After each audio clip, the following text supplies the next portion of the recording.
नमस्कार। आज हम पढ़ने जा रहे हैं संज्ञा नाम की दुनिया। हिंदी व्याकरण का आधार जानिए संज्ञा के विभिन्न रूप और उनके प्रकार। तो आज के पाठ में हम संज्ञा तथा उसके प्रकार के बारे में पढ़ेंगे। सबसे पहले हम जानेंगे संज्ञा क्या है।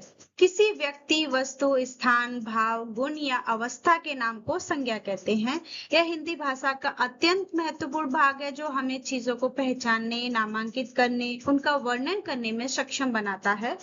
सरल शब्दों में कहे तो जो भी नाम है वह संज्ञा है। जैसा कि इसमें बताया गया है कि हम अपने आसपास जो भी नाम सुनते हैं, जो भी नाम एक दूसरे का लेते हैं, वो सभी संज्ञा में आते हैं। इनके कुछ प्रमुख उदाहरण जैसे कि राम, दिल्ली, मिठास, सोना, सेना आदि, ये सभी संज्ञा तथा उसके प्रकार हैं।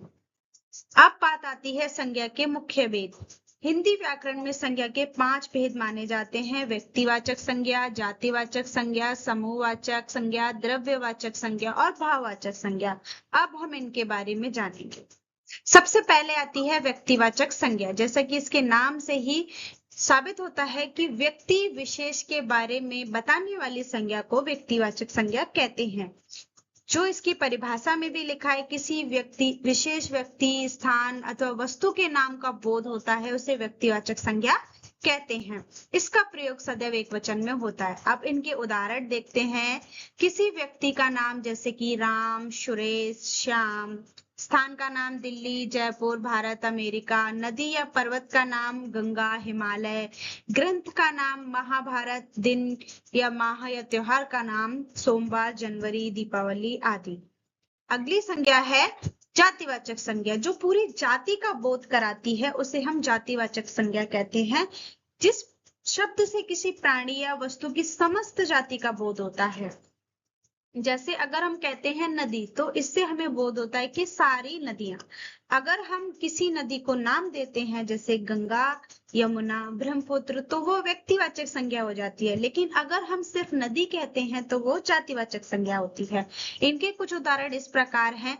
जीव जंतुओं के नाम, प्रकृति के नाम, व्यक्ति वर्ग या स्थान के नाम, ये सभी जातिवाचक संज्ञा के अंतर्गत आते हैं। अब है समूहवाचक संज्ञा। समूह का अर्थ होता है जिसमें एक से ज्यादा व्यक्ति, एक से ज्यादा वस्तुएं होती हैं।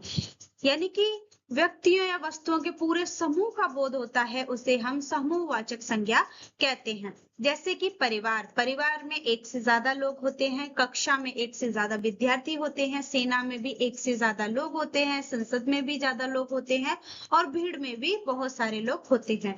तो इन सभी को हम समूहवाचक संज्ञा कहते हैं। अगली संज्ञा है द्रव्यवाचक संज्ञा। द्रव्य का अर्थ होता है पदार्थ, यानी कि कोई भी पदार्थ सब द्रव्य में आते हैं। जिसको नापा या तोला जा सकता है लेकिन गिना नहीं जा सकता, वो सब संज्ञा होती है द्रव्यवाचक संज्ञा। जैसे कि कोई भी धातु ले लो, सोना, चांदी, पीतल, कांसा, तावा इत्यादि। तरल पदार्थ में पानी, तेल, घी।